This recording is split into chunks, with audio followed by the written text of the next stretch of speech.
Salve turma, sejam muito bem-vindos, sejam muito bem-vindas. Eu sou Leandro Tortosa, CE Ambima e coordenador do curso de Administração da Universidade Católica Dom Bosco. Nesse encontro de hoje nós vamos conversar mais uma vez sobre o mercado de capitais brasileiro e internacional e eu vou apontar as melhores alternativas que nós temos nesse mercado e aquelas oportunidades que nós temos tanto de investimento quanto de acúmulo do nosso patrimônio. Gostaria de saudar aqui a todos os colegas e todas as colegas que estão nos acompanhando. Lembrando que esse nosso encontro depois fica gravado e fica disponibilizado para os alunos dos cursos de Ciências Contábeis e Administração da UCDB, dentro da disciplina de Mercado de Capitais e de Gestão Financeira e Orçamentária. Bom, nesse encontro de hoje, deixa eu começar explanando um pouquinho sobre o cenário que nós estamos vendo nesse momento e em seguida eu vou mostrar para você um pouquinho como os investimentos podem ser usados nesse momento justamente para que a gente possa fazer a melhor escolha tanto de preservação de patrimônio quanto até do próprio ganho de capital. Bom, a primeira coisa importante, vamos dar uma analisada no cenário do ponto de vista externo. Vamos começar olhando de fora para dentro e depois vamos voltar para dentro do nosso país. A primeira coisa que chama atenção é o seguinte: ontem as bolsas tiveram uma euforia muito grande, justamente porque se anunciou no mercado financeiro que uma companhia dos Estados Unidos, a Moderna, tinha desenvolvido um medicamento, tinha desenvolvido uma vacina que teve sucesso, apresentou sucesso já num grupo pequeno de pessoas que desenvolveram a imunidade sem ter tido contato de fato com a doença. Então eram pessoas saudáveis que recebiam a imunização, elas desenvolveram os anticorpos, como era esperado, e tudo deu certo.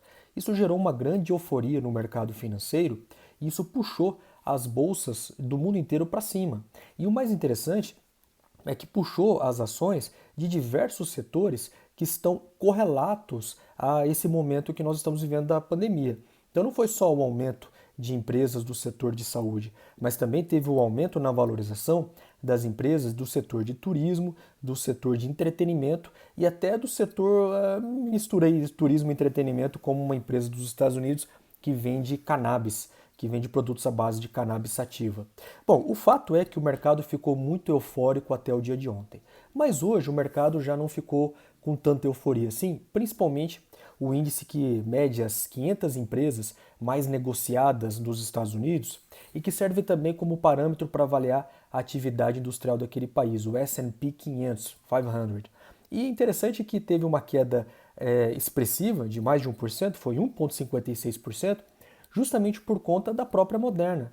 Hoje teve uma reportagem de uma instituição aqui especializada em notícias da área da saúde, a Stat News, que questionou os resultados da Moderna, dizendo que os resultados não foram feitos usando os procedimentos corretos, dizendo que foi muito prematuro ainda, enfim, colocando em dúvida as descobertas que a Moderna anunciou. O que aconteceu? A Moderna perdeu mais de 10% de valor de mercado e isso também contribuiu para a queda do índice geral. Aquelas empresas que tinham valorizado bastante ontem, por conta dessas expectativas positivas em relação ao desenvolvimento da vacina e ainda a Moderna anunciando que a vacina poderia ficar pronta antes do final de 2020, as empresas todas se desanimaram bastante e houve uma debandada por conta do risco.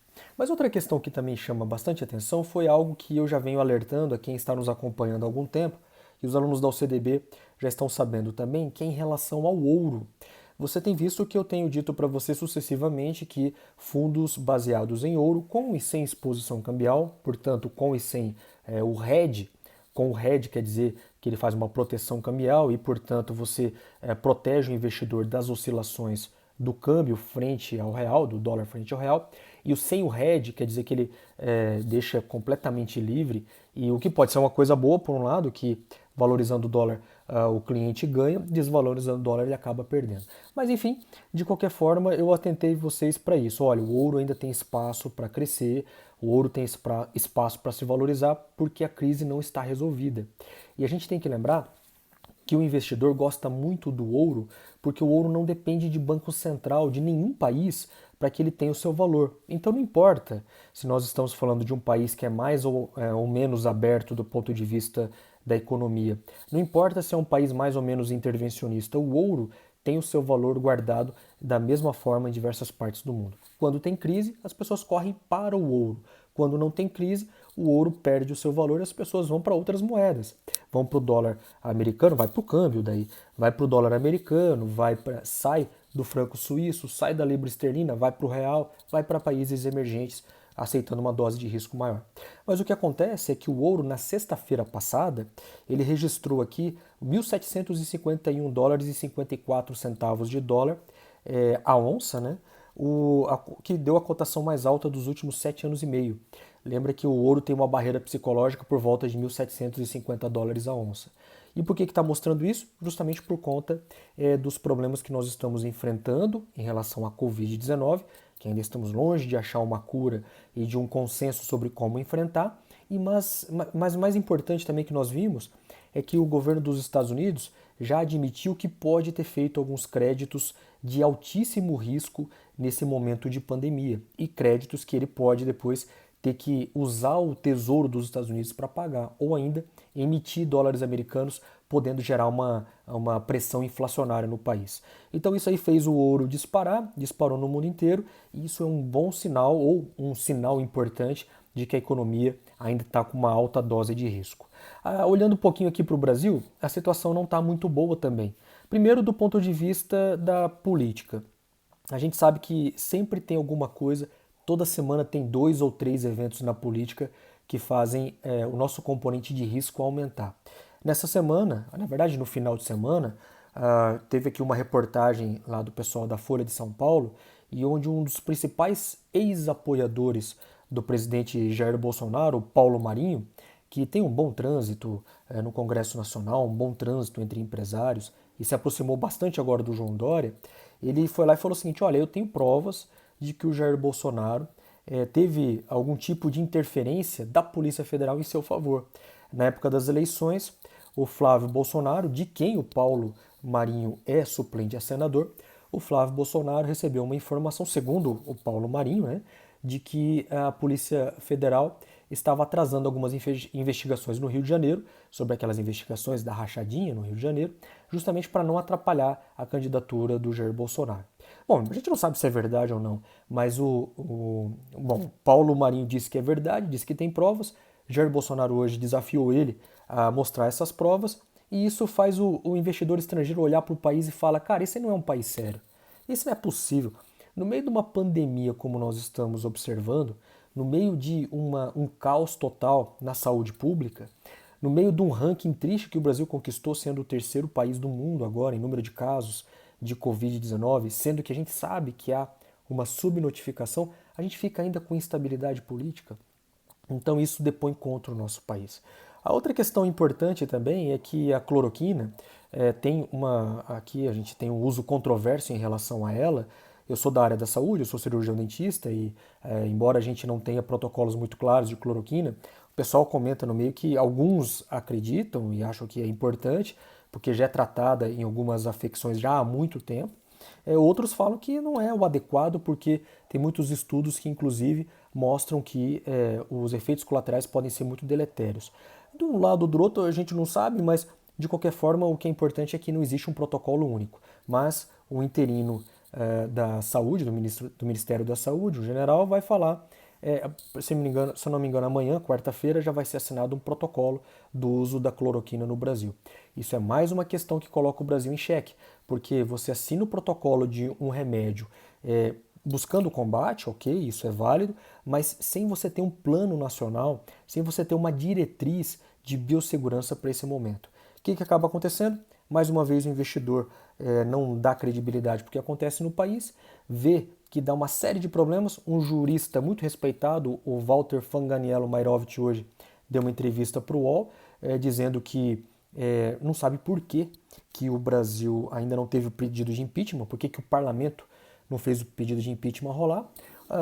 Os investidores estrangeiros sabem que existem cargos sendo negociados para o Centrão, sabem que o governo federal fez uma liberação recorde de emendas parlamentares no mês passado e tem uma outra prevista para esse mês, sabe o que está acontecendo no país e não acredita.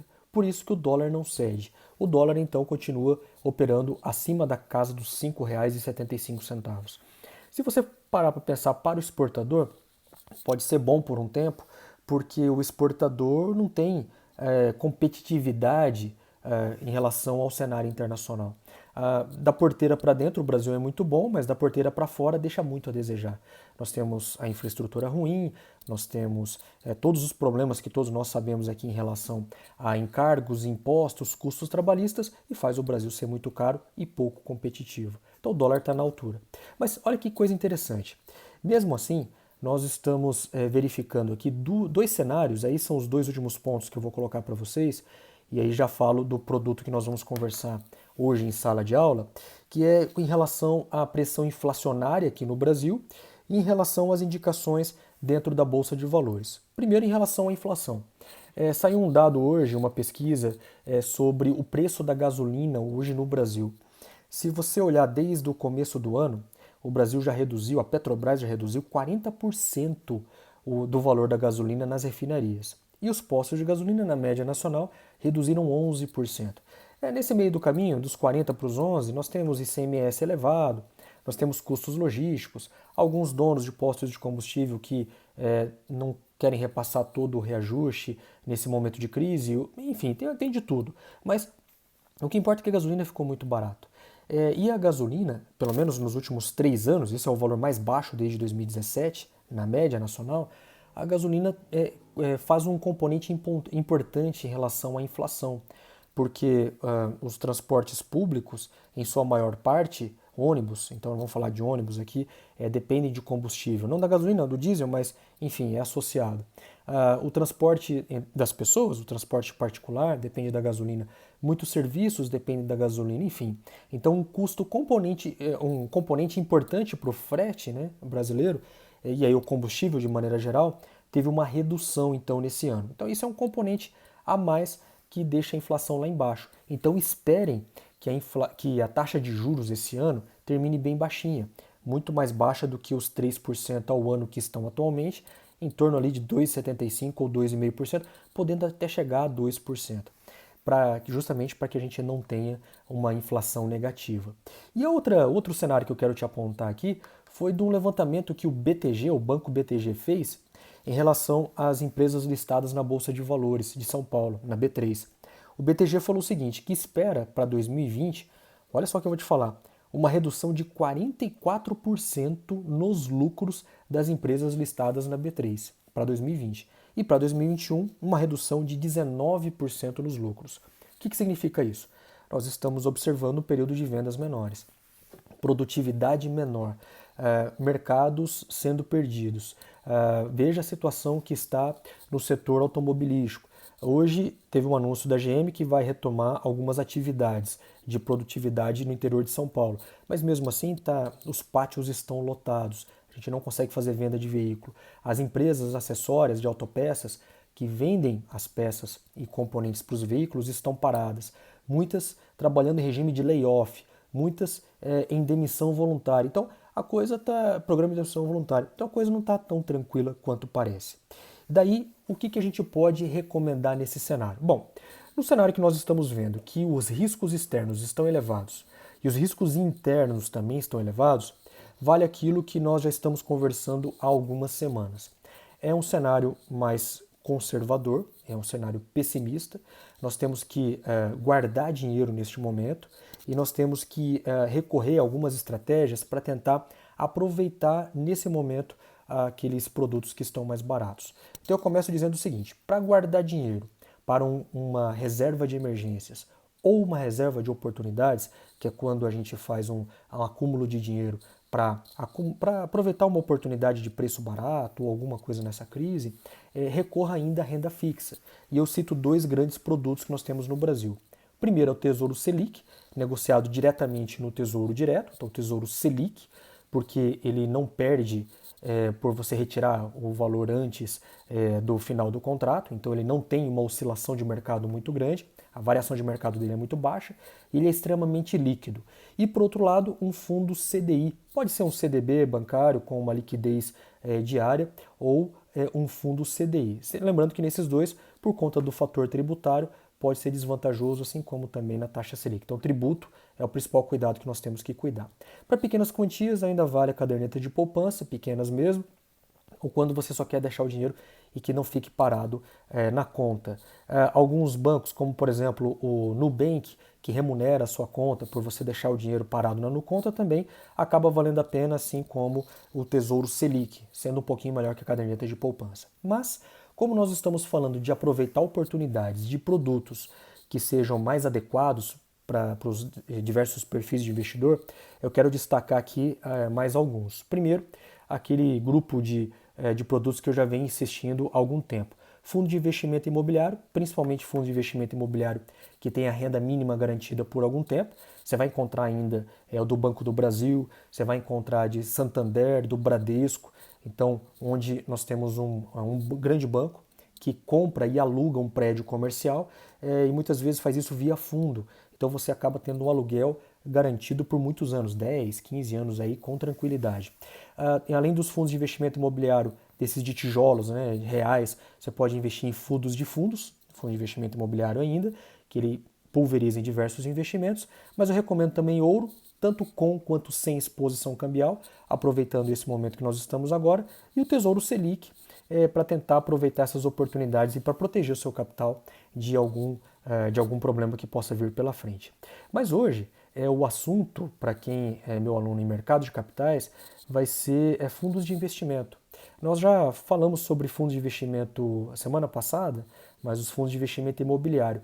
E hoje, em sala de aula, nós vamos conversar sobre os fundos de investimento, tanto de renda fixa, quanto renda variável, quanto multimercados e as diversas classificações de fundo. O que eu adianto para vocês já é o seguinte: fundo é uma boa modalidade de investimento no geral, porque ele facilita muito a vida do investidor, principalmente aquele que não pode se dedicar ao acompanhamento das suas finanças. Então são uma maneira fácil, rápida, bastante lógica de você investir o dinheiro, aproveitando aquilo que os bancos podem oferecer. Mas o problema é que uma boa parte dos fundos é muito cara para o pequeno investidor, porque nós temos aí taxa de administração que é elevada para pequenas quantias. Isso significa que, e a taxa de administração, a gente sabe, que é um valor que é cobrado sobre o patrimônio e não sobre o rendimento, como acontece com os impostos. Nós temos a questão tributária, o investidor precisa ficar muito atento em relação à tabela regressiva de imposto de renda, sabendo que só acima de 721 dias, ou melhor, 720 dias, né? Então a partir de 721 dias ele pega a menor taxa de imposto de renda, que é de 15%, e outras questões operacionais, como alguns fundos mais antigos aí, fundos de previdência, que ainda conservam, a maior parte já não tem, mas que ainda conservem taxa de carregamento, taxa de entrada e taxa de saída. Isso acaba fazendo com que esses fundos acabem ficando muito caros. Mas existem bons fundos, fundos inclusive que acabam investindo em múltiplos mercados, os multimercados, que são uma boa recomendação que eu faço para esse momento. Nós temos fundos também, fundos de fundos, que aplicam em outros fundos, e aí você acaba pulverizando o capital do investidor, deixando o componente de risco diversificável dele menor. Lembra que nós temos aqueles dois componentes de risco, um risco chamado de diversificável, que a gente representa pela letra sigma e que a gente pode mudar, a gente tem controle sobre ele, e o risco não diversificável, que é o beta, que acaba sendo um componente importante do mercado e não tem o que a gente fazer. É o que está acontecendo agora com a Covid, não tem para onde correr, todo mundo está sendo afetado, mais ou menos, mas todo mundo está sendo afetado pela Covid-19. E dentro dos fundos, o que eu quero chamar a atenção é a variedade de fundos que nós temos. Assim como nós temos os fundos de investimento imobiliário, nós temos fundos muito diversos para diversas características do investidor e para diversos propósitos. Então você tem fundo de renda fixa, você tem fundo de renda fixa que investe em fundos em tesouro direto, né, em títulos públicos, em títulos privados, você tem fundos multimercados, você tem fundos que têm uma grande exposição a ouro, com ou sem proteção de variação cambial, você tem, enfim, fundos para diversas características de clientes e de suas necessidades. Então, nesse encontro de hoje em Mercado de Capitais, você vai abordar um pouco disso daí comigo. Mas olha, de maneira geral, o que nós precisamos entender do cenário é justamente isso. Nós estamos num cenário extremamente arriscado. Nós estamos vendo alguns números de que tem melhorado a taxa de infecção da Covid no Brasil, de 3 para 1 passou para 1 e pouquinho para 1, mas temos que lembrar que existe a subnotificação. A política ainda é um calcanhar de Aquiles no nosso país e o investidor estrangeiro, enquanto ele não sentir firmeza aqui nas ações internas de combate à Covid e de retomada na economia, como já está acontecendo na Alemanha, como já está acontecendo na Espanha e em alguns estados lá dos Estados Unidos da América, enquanto o investidor não perceber isso, aqui o componente de risco fica elevado, dólar caro, taxa de juros lá embaixo, pressão inflacionária lá embaixo e a gente segue com os produtos financeiros mais adequados para cada momento. É isso aí, moçada. Agradeço a participação de todos e todas. Quinta-feira a gente faz mais uma leitura rápida do cenário e eu recomendo mais alguns produtos de investimento para vocês. Um abraço para todos e todas, uma boa semana, cuidem-se e até a próxima.